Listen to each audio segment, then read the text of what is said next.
دیا voice channel کے پیارے ناظرین، السلام علیکم۔ میں 13 سال کی یتیم خوبصورت بچی تھی جب میری پھوپھو نے مجھے 2 لاکھ میں پٹھان کو بیچ دیا۔ وہ ہر شام میرے ساتھ ملاپ کرتا مگر مجھے بہت درد ہوتا کیونکہ وہ ایسی جگہ سے میرے پاس آتا تھا جہاں سے گناہ ہوتا ہے۔ پھر ایک رات میں نے اس کو سمجھایا کہ میرا نام مریم ہے۔ میں اس وقت بہت چھوٹی تھی جب میرے ماں باپ اس دنیا سے چلے گئے۔ میری آنکھوں کے سامنے اندھیرا چھا گیا تھا۔ میں نے کبھی سوچا بھی نہیں تھا کہ ایک دن میں یتیم ہو جاؤں گی۔ میرا کوئی سہارا نہیں تھا۔ میرے بابا کے بعد سب کچھ جیسے ختم ہو گیا۔ میں اپنی پھوپھو کے گھر آ گئی۔ انہوں نے مجھے اپنے ساتھ رکھا مگر ان کا سلوک میرے ساتھ ماں جیسا نہیں تھا۔ وہ مجھ سے ہر چھوٹا بڑا کام کرواتی، صبح سویرے اٹھا دیتی، جھاڑو لگانے سے لے کر برتن مانجنے تک ہر کام میرے ذمہ تھا۔ ان کے گھر میں 2 کمروں کا مکان تھا۔ ایک کمرے میں وہ اور پھوپھا رہتے تھے اور دوسرے کمرے میں میں سوتی تھی۔ کبھی کبھی مجھے کھانے کے لیے بھی ڈانٹ پڑتی کہ خود ہی کھا لیا کر۔ انہوں نے کبھی پیار سے نہیں پوچھا کہ میں تھک گئی ہوں یا بیمار ہوں۔ میں بس ایک نوکرانی بن گئی تھی جس کے حصے میں صرف کام آتا تھا۔ پھوپھو اکثر دن بھر گھر میں رہتی تھیں اور شام کے وقت تیار ہو کر صحن میں آ بیٹھتی تھیں۔ ان کے چہرے پر ہمیشہ میک اپ اور خوشبو ہوتی تھی۔ کبھی کبھی وہ ہنستے ہوئے کسی کے آنے کا انتظار کرتی۔ مجھے اس وقت کچھ سمجھ نہیں آتا تھا کہ وہ کس کے لیے تیار ہو رہی ہیں۔ پھر ایک دن میں نے دیکھا کہ ایک پٹھان سائیکل پر قالین بیچنے آیا۔ وہ اونچی آواز میں آوازیں لگا رہا تھا۔ میں نے حیرت سے دیکھا کیونکہ پھوپھو عام طور پر کسی کو اندر نہیں بلاتی تھی۔ وہ قالین والا بہت مضبوط جسم کا تھا۔ اس کا نام دلشاد تھا۔ اس نے سائیکل ایک طرف رکھی اور پھوپھو سے بڑی نرمی سے بات کرنے لگا۔ میں نے دور سے دیکھا تو لگا جیسے ان کے بیچ پرانی جان پہچان ہے۔ وہ ہنسی مذاق کر رہے تھے۔ میں یہ منظر دیکھ کر چونک گئی۔ دل میں ایک انجانا سا شک پیدا ہوا مگر میں نے کچھ نہیں کہا۔ دلشاد ہر دوسرے تیسرے دن آنے لگا، کبھی قالین دکھانے کے بہانے، کبھی چائے پینے کے لیے۔ پھوپھو جب اس سے بات کرتی تو ان کے چہرے پر ایک عجیب سی چمک آ جاتی۔ ایک دن دوپہر کے وقت میں کچن میں برتن دھو رہی تھی کہ میں نے ان دونوں کی آوازیں سنی۔ دلشاد کہہ رہا تھا کہ جوتے تیرے محلے کے چکر لگاتے لگاتے میری یہ حالت ہو گئی۔ تیری تو شادی بھی ہو گئی اور اتنے سال بھی گزر گئے۔ میں تو اب بھی تیرے محلے کے چکر اس لیے لگاتا ہوں کہ تجھے ایک جھلک دیکھ سکوں۔ اللہ گواہ ہے کہ تو نے مجھ سے آج تک ایک قالین بھی نہیں خریدا۔ یہ سن کر میرا دل کانپ گیا۔ پھوپھو ہنسنے لگی اور کہنے لگی، پھر تو کیا چاہتا ہے؟ کیا کروں میں؟ دلشاد نے کہا کہ اتنے سالوں سے تیری چاہت دل میں لیے پھر رہا ہوں۔ اب تو بھرپائی کا وقت آ گیا ہے۔ تو کوئی اپنی جیسی ڈھونڈ دینا مجھے۔ پھوپھو نے ہنستے ہوئے کہا، یہ ایسا نہیں ہو سکتا۔ اور دونوں کے درمیان عجیب سی باتیں چلتی رہیں۔ میں دروازے کے پیچھے کھڑی سب کچھ سن رہی تھی۔ دلشاد نے جاتے جاتے کہا کہ جلد ہی پھر آؤں گا اور اس کے بعد وہ چلا گیا۔ پھوپھو نے دروازہ بند کیا۔ ان کے چہرے پر اطمینان سا تھا جیسے کوئی بڑا کام ہو گیا ہو۔ میں خاموش اپنے کمرے میں آ گئی۔ دل میں خوف بھی تھا اور دکھ بھی۔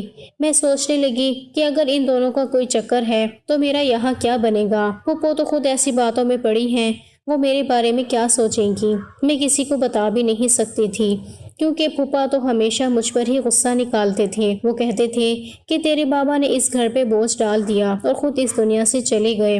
ان کے یہ الفاظ میرے دل میں تیر کی طرح چبھتے تھے۔ میں رات بھر روتی رہی، سوچتی رہی کہ اگر بابا زندہ ہوتے تو میں آج اس طرح ذلیل زندگی نہ گزار رہی ہوتی۔ میں ایک یتیم لڑکی تھی جس کے لیے دنیا میں نہ محبت تھی نہ عزت تھی، اور اب لگ رہا تھا کہ میری پھوپھو کے دل میں میرے لیے کوئی اور ہی ارادہ چھپا ہوا ہے جس کا انجام میرے حق میں اچھا نہیں ہونے والا تھا۔ اگلے دن جب صبح میں اٹھی تو پھوپھو ناشتے کے دوران بہت خوش نظر آ رہی تھیں۔ ان کے چہرے پر وہی مسکراہٹ تھی جو میں کل رات دیکھ چکی تھی۔ میں نے ان سے پوچھا کہ آج اتنی خوش کیوں ہو؟ وہ بولی، کچھ خاص نہیں، بس یوں ہی دل خوش ہے۔ پھر انہوں نے کہا کہ شام کو تیار رہنا، کہیں جانا ہے۔ میں نے حیرت سے پوچھا، کہاں جانا ہے؟ تو وہ بولی، تجھے بعد میں پتہ چل جائے گا۔ میں خاموش ہو گئی۔ دل میں عجیب سا خوف بیٹھ گیا۔ شام ہوئی تو انہوں نے مجھے صاف کپڑے پہننے کو کہا۔ میں نے اپنا پرانا دوپٹہ دھو کر پہنا۔ انہوں نے کہا کہ اتنے میلے کپڑے کیوں پہنے ہیں، ذرا اچھے سے تیار ہو جا۔ میں نے کہا کہ میں آپ کی بات نہیں سمجھی۔ کہنے لگی کہ سمجھ جائے گی۔ میری پھوپھو کہنے لگی، چلو ذرا باہر چلتے ہیں۔ میں نے سوچا شاید کسی کے گھر جا رہی ہوں، مگر وہ مجھے ایک پارک میں لے آئیں۔ وہاں بچوں کا شور تھا، سب جھولے لے رہے تھے، دوڑ رہے تھے، کہے لگا رہے تھے۔ پھوپھو نے مجھ سے کہا جا بیٹا تو بھی بچوں کے ساتھ کھیل لے۔ میں حیران ہو کر ان کی طرف دیکھنے لگی کیونکہ میری کھیلنے کی عمر تو کب کی گزر چکی تھی۔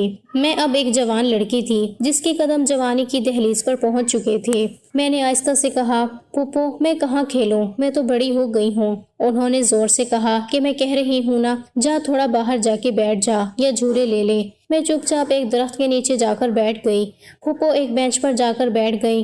تھوڑی دیر بعد میں نے دیکھا کہ وہی پٹھان دلشاد آ کر ان کے پاس بیٹھ گیا۔ میں چونک گئی۔ وہ دونوں آہستہ آہستہ باتیں کر رہے تھے اور دونوں بار بار میری طرف دیکھ رہے تھے۔ میں نے نظریں جھکا لی لیکن دل میں ایک عجیب سی بے چینی بڑھتی جا رہی تھی۔ مجھے لگا جیسے وہ میرے بارے میں بات کر رہے ہوں۔ میں نے اپنے ہاتھوں کو آپس میں جگڑ لیا اور دل ہی دل میں دعا مانگی کہ کاش میرا وہم ہو۔ دونوں کے چہرے پر ہنسی تھی مگر ان کی نظروں میں ایک عجیب سا مطلب چھپا ہوا تھا۔ کچھ دیر بعد پھوپھو اٹھی اور بولی چلو مریم گھر چلتے ہیں۔ شام کو جب ہم واپس آئے تو وہ بہت خوش نظر آ رہی تھی۔ ان کے چہرے پر چمک تھی جیسے کوئی بڑا کام کر کے آئی ہوں۔ اگلے دن صبح وہ موبائل ہاتھ میں لیے بیٹھی تھی اور مسکرا رہی تھی۔ میں نے جھاڑو لگاتے ہوئے ان سے پوچھا کہ پھوپھو اب کیا دیکھ رہی ہیں؟ انہوں نے ہنستے ہوئے کہا کہ اپنے لیے کپڑے دیکھ رہی ہوں، ایک ایک سوٹ 8-8 ہزار کا ہے۔ میں نے حیران ہو کر کہا کہ آپ تو کبھی اتنے مہنگے کپڑے نہیں پہنتی۔ تو انہوں نے کہا ہاں دل تو کرتا تھا میرا بھی مہنگے کپڑے پہننے کا، لیکن کبھی اتنے پیسے نہیں دیے۔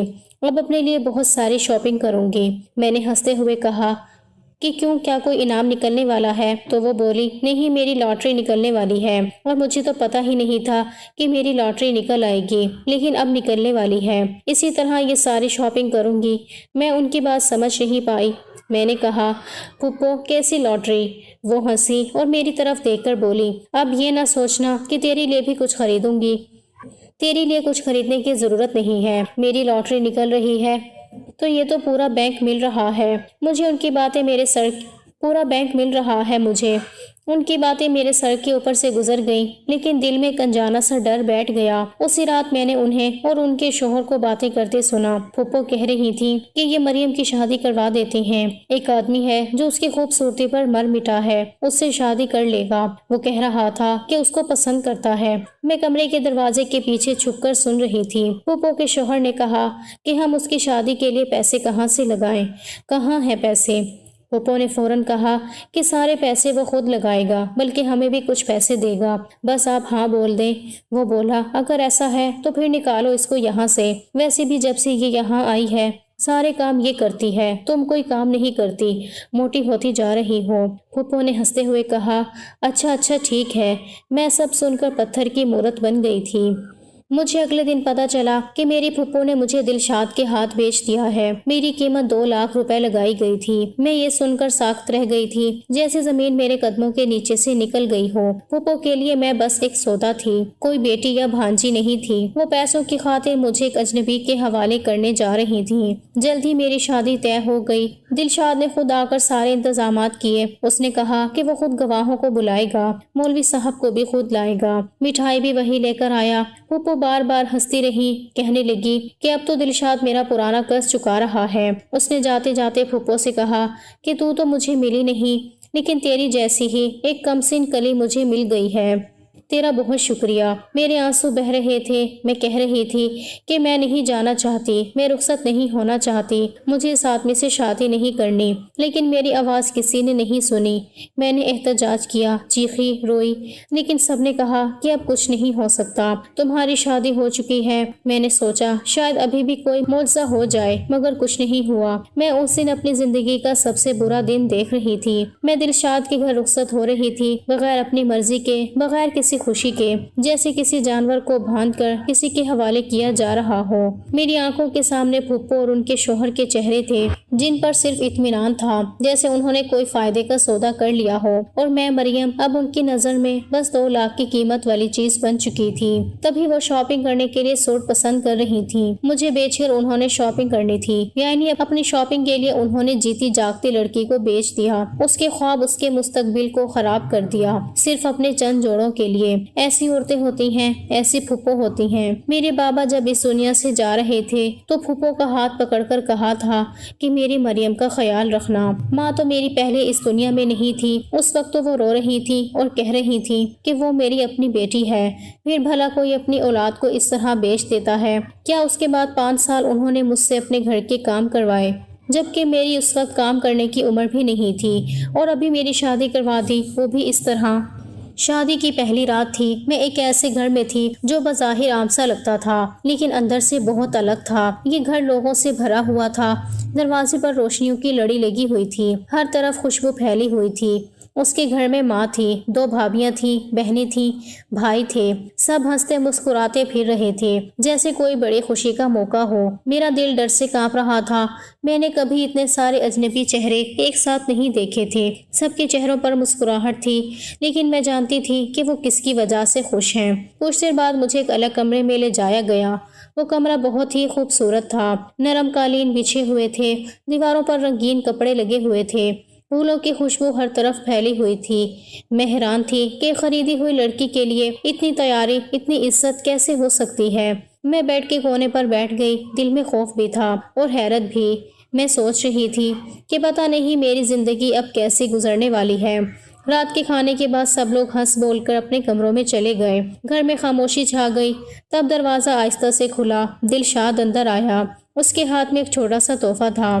اس نے آ کر نرمی سے کہا کہ یہ تمہارے لیے ہے۔ میں نے خاموشی سے لے لیا۔ وہ مسکرا رہا تھا۔ اس نے کہا کہ اب یہ تمہارا اپنا گھر ہے، یہاں تمہیں کسی سے ڈرنے کی ضرورت نہیں، سب لوگ تمہارے اپنے ہیں، سب کی عزت کرنی ہے، خدمت کرنی ہے، مگر ایک بات یاد رکھنا، بات صرف میری مانی جائے گی۔ میں نے آہستہ سے سر جھکا کر ہاں کہہ دی، کیونکہ میں جانتی تھی کہ اگر اس کی بات نہ مانی تو میرے ساتھ کچھ بھی ہو سکتا ہے۔ کچھ دیر وہ خاموش بیٹھا رہا، پھر آہستہ سے میرے قریب آیا اور میرے کان میں ایک ایسی بات کہی جسے سن کر میرا دل دہل گیا۔ میری آنکھوں کے سامنے اندھیرا چھا گیا۔ وہ بات ایسی تھی جو کسی شریف انسان کے منہ سے نکل ہی نہیں سکتی تھی۔ میں نے فوراً کوئی بہانہ بنا کر اس بات کو ٹال دیا، مگر اس کی آنکھوں میں عجیب سی ضد تھی۔ وہ بولا کہ مجھے اسی طرح اچھا لگتا ہے اور میں نے اسی طرح تمہارے ساتھ وقت گزارنا ہے۔ میں نے دل ہی دل میں کہا کہ یا اللہ، یہ میں کہاں آ گئی ہوں۔ اس کی بات بالکل غیر شرعی تھی، ایک ایسی بات جسے دین بھی منع کرتا ہے اور شریعت بھی۔ میں نے کئی دن تک بہانوں سے خود کو بچایا، کبھی بیمار بن گئی، کبھی کہہ دیا کہ طبیعت ٹھیک نہیں، مگر وہ سمجھدار آدمی تھا۔ ایک دن اس نے میری باتوں پر دھیان نہیں دیا اور وہ دن میری زندگی کا سب سے برا دن بن گیا۔ اس رات میرے ساتھ وہ نہیں ہوا جو ایک دلہن کے ساتھ ہوتا ہے، بلکہ اس سے بھی زیادہ خطرناک ہوا۔ وہ کام جس سے اسلام بھی منع کرتا ہے اور جسے گناہ کبیرہ کہا جاتا ہے۔ میں چپ رہی، میں رو بھی نہیں سکی، میری آواز گلے میں دب گئی تھی، میرے جسم سے زیادہ میری روح زخمی تھی۔ اب یہ سب کچھ ایک عادت بن گیا تھا۔ ہر دوسرے تیسرے دن وہ یہی سب کرتا تھا، جیسے اسے اس میں سکون ملتا ہو۔ میں بے بس تھی، کسی کو کچھ نہیں بتا سکتی تھی، کیونکہ بتانے والا کوئی تھا ہی نہیں۔ میرا اپنا کون تھا جس سے میں شکایت کرتی؟ میں سوچتی تھی کہ شوہر اگر محبت نہیں دے سکتا تو کم سے کم عزت تو دے گا، لیکن یہاں تو عزت نام کی کوئی چیز نہیں تھی۔ وہ مجھ سے کہتا تھا کہ تم صرف میرے سکون کے لیے ہو۔ میں اس کے چہرے پر دیکھتی تھی تو وہاں صرف خود غرضی تھی، احساس نہیں تھا۔ ایک دن میں نے پھر اسے موبائل پر بات کرتے سنا۔ وہ بات کر رہا تھا اور مسکرا رہا تھا۔ میں نے جھانک کر دیکھا تو فون کے اوپر لکھا تھا میری جان۔ میں چونک گئی۔ جب میں نے دھیان سے سنا تو وہ پھپھو کی آواز تھی۔ میں کانپ گئی۔ اس نے جب فون بند کیا، میں نے ہمت کر کے کہا کہ اب تو ان کا پیچھا چھوڑ دو۔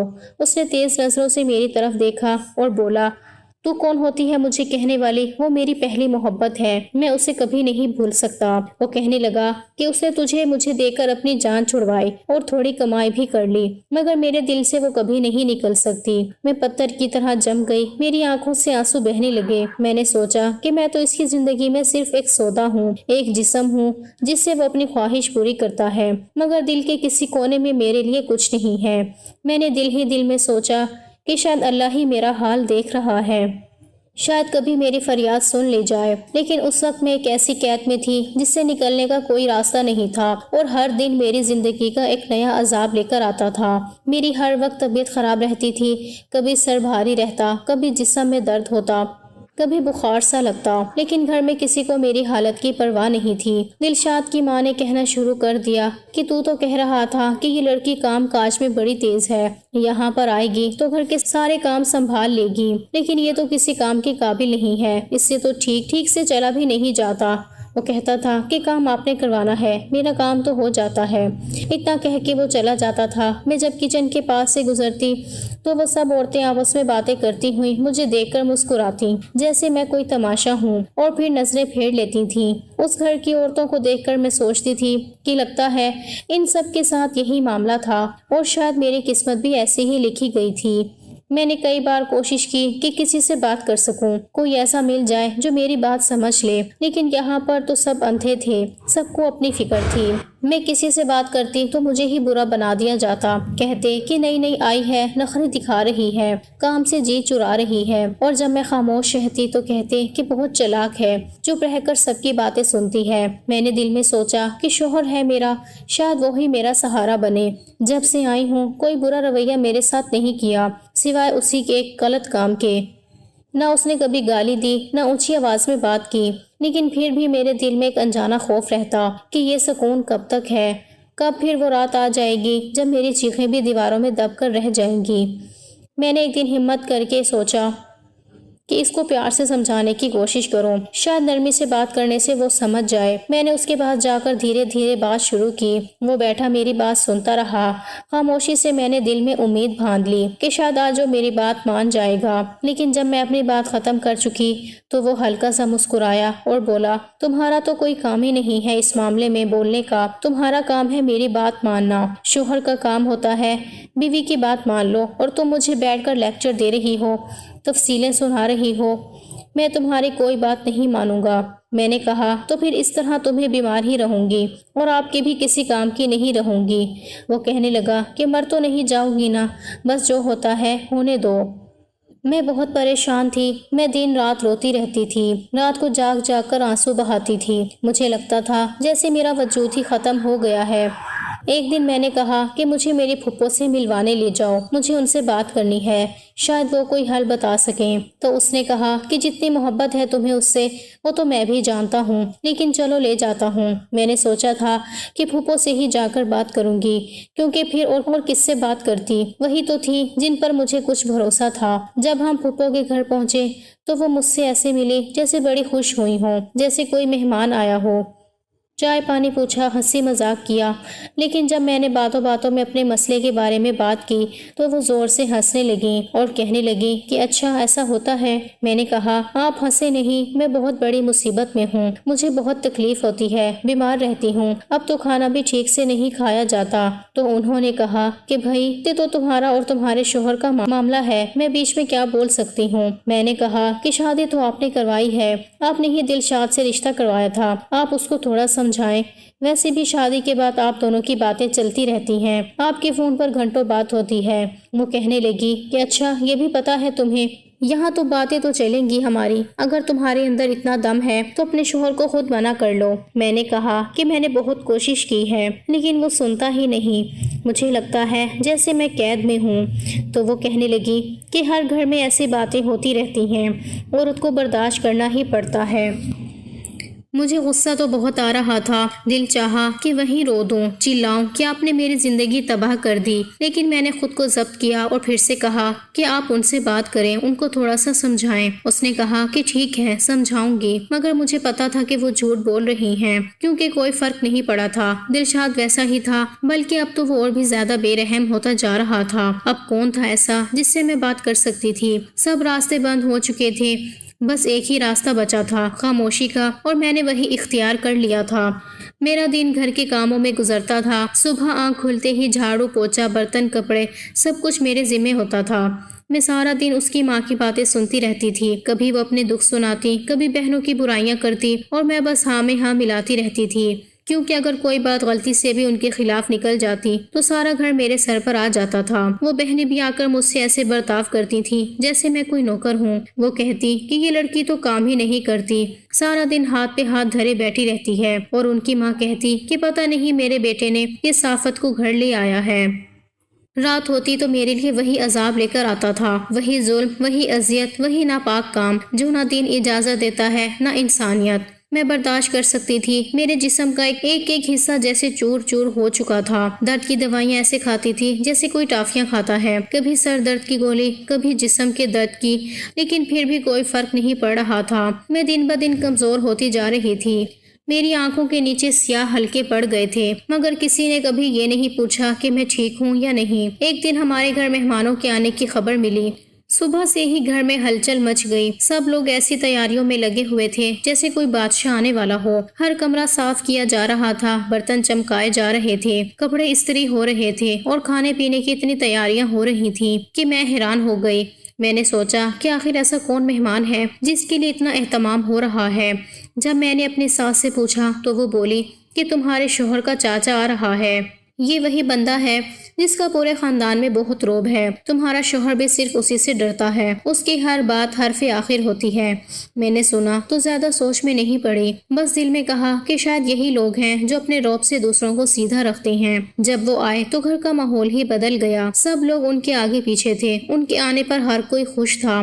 میں نے بھی پردہ کر کے ان کو سلام کیا، انہوں نے میری طرف دیکھا تو ان کی نظریں بڑی نرمی والی تھیں، وہ بہت پڑھے لکھے اور سمجھدار انسان لگ رہے تھے۔ ان کی بیوی بھی ساتھ تھی، ان کے چہرے پر سکون تھا، وقار تھا۔ جب ان کی بیوی نے مجھ سے بات کی تو اتنی محبت سے ملی جیسے برسوں سے جانتی ہوں۔ وہ بار بار کہتی کہ تم بہت شریف لگ رہی ہو، بہت سادہ مزاج ہو، اللہ تمہیں خوش رکھے۔ پھر چاچا جی نے دلشاد کی طرف دیکھ کر کہا کہ سنا ہے تم نے اس لڑکی کو خریدا ہے، یہ بات ٹھیک ہے؟ تو دلشاد نے بڑی بے فکری سے کہا کہ یہ تو ویسے بھی ہوتا ہے۔ انہوں نے فوراً کہا کہ اب کہاں ہوتا ہے، اب کون سے زمانے میں یہ رواج رہ گئے ہیں، تمہیں ایسا نہیں کرنا چاہیے تھا، کسی کی بیٹی کو یوں خریدنا کوئی اچھی بات نہیں ہے، تمہیں اپنے گناہ کا احساس ہونا چاہیے تھا۔ ان کے لہجے میں سختی بھی تھی اور دکھ بھی۔ مجھے پہلی بار لگا کہ شاید کوئی ہے جو سچ بول رہا ہے۔ ان کی باتوں اور ان کی شخصیت کو دیکھ کر میرے دل میں ایک آس جاگی، جیسے شاید وہ میری مدد کر سکیں۔ میں دل ہی دل میں سوچنے لگی کہ اگر کبھی موقع ملا تو میں ان سے ضرور بات کروں گی، لیکن پھر دل میں یہ بھی خیال آیا کہ یہ تو مرد ہیں، میں ان سے کیسے اپنی یہ شرم والی بات کروں۔ پھر میں نے ارادہ کیا کہ ان کی بیوی سے بات کروں گی، مگر یہاں پر کوئی موقع ہی نہیں ملا، کوئی بھی مجھے ان کے ساتھ اکیلا نہیں چھوڑتا تھا، ہر وقت کوئی نہ کوئی ارد گرد ہوتا تھا۔ جب وہ لوگ جانے لگے تو جاتے جاتے ہمیں اپنی ایک شادی کی دعوت دے گئے۔ میں اندر ہی اندر خوش ہو گئی کہ اسی بہانے ان سے دوبارہ ملنے کا موقع مل جائے گا، شاید اس بار میں اپنی بات کہہ سکوں۔ جب شادی کا دن آیا تو میری ساس بھی جانے کے لیے تیار تھی، لیکن اینڈ ٹائم پر ان کی طبیعت خراب ہو گئی تو دلشاد نے کہا کہ تم دونوں کو ہی جانا ہے۔ میں دل میں ڈر رہی تھی، لیکن ساتھ یہ خوشی بھی تھی کہ شاید آج میرا درد کسی کے سامنے آ جائے۔ چاچا جی کے گھر پہنچ کر جب میں ان کی بیوی سے ملی تو وہ پہلے سے ہی میرا انتظار کر رہی تھیں۔ ان کے چہرے پر ایک عجب سنجیدگی تھی، جیسے وہ کچھ جانتی ہوں۔ انہوں نے نرمی سے میرا ہاتھ پکڑا اور بولی، بیٹا تم بڑی پریشان اور ڈری ہوئی لگ رہی ہو، یہ لوگ کچھ اچھے نہیں ہیں، میں ان سب کو اچھی طرح جانتی ہوں، کوئی مسئلہ ہے تو مجھے بتاؤ، میں تمہاری اپنی ماں جیسی ہوں۔ میں نے ان کی بات سنی تو ضبط نہ کر سکی، میری آنکھوں سے آنسو بہنے لگے اور میں سسک کر رونے لگی۔ وہ سمجھ گئی کہ کوئی بڑی مصیبت ہے۔ انہوں نے مجھے اپنے گلے سے لگا لیا، میرے سر پر ہاتھ پھیرتے ہوئے کہا کہ ڈرنا مت، مجھے سب بتاؤ۔ میں نے ہچکچاتے ہوئے سب کچھ بتا دیا، شروع سے لے کر آخر تک، کہ کس طرح میری پھوپھو نے پیسوں کے لالچ میں میرا رشتہ کیا، کس طرح دلشاد کا ان کے ساتھ تعلق ہے اور وہ میرے ساتھ کمرے میں کیا کرتا ہے۔ وہ سنتی گئی، ان کے چہرے کا رنگ بدلتا گیا۔ پھر اچانک انہوں نے اپنے کانوں کو ہاتھ لگایا اور بولی، استغفر اللہ، ایسا انسان تو ہمارے پورے خاندان میں کبھی پیدا نہیں ہوا، یہ کس راہ پہ نکل گیا۔ تم فکر نہ کرو، اس کی ایسی کلاس لگائیں گے کہ یہ بالکل تیر کی طرح سیدھا ہو جائے گا۔ میں نے ڈرتے ہوئے کہا کہ اگر اسے پتا چل گیا کہ میں نے شکایت لگائی ہے تو وہ مجھے مار ڈالے گا۔ وہ کہنے لگی کہ تم فکر مت کرو، اگر اس نے دوبارہ تم پر کوئی زور زبردستی کی یا ہاتھ اٹھانے کی کوشش کی تو اس کے ساتھ اور بھی برا ہوگا، تم بس ہمت رکھو، میں اپنے شوہر کو سب کچھ بتاؤں گی اور وہ دلشاد کو سمجھائے گا، تم اب اکیلی نہیں ہو، میں تمہارے ساتھ ہوں۔ ان کے یہ الفاظ میرے دل کے اندر امید کی روشنی بن گئے۔ مجھے لگا جیسے برسوں کے بعد پہلی بار کسی نے میرا دکھ سنا ہے، کسی نے میری تکلیف کو محسوس کیا ہے۔ میں نے ان کے قدموں میں سر رکھ دیا اور پہلی بار سکون کی ایک سانس لی۔ ایک دن میرے سامنے ہی دلشاد کو اس کے چاچا کا فون آیا، اس کے چہرے پر اچانک ایک سنجیدگی چھا گئی۔ میں نے سنا کہ چاچا کہہ رہے تھے، ذرا گھر آؤ، تم سے ضروری بات کرنی ہے۔ دلشاد نے سر ہلا کر کہا جی آتا ہوں اور فون بند کر دیا۔ میرا دل ایک دم زور زور سے دھڑکنے لگا۔ مجھے ڈر لگ رہا تھا کہ اگر چاچا نے اس کے سامنے سب کچھ کہہ دیا یا کسی طرح اسے پتہ چل گیا کہ بات مجھ سے پہنچی ہے تو پتہ نہیں وہ کیا کرے گا۔ میں نے اپنے دل کو سمجھایا کہ شاید وہ صرف کاروبار یا زمین جائیداد کی بات کرنے کے لیے بلا رہے ہیں، مگر دل کا خوف کسی طرح کم نہیں ہو رہا تھا۔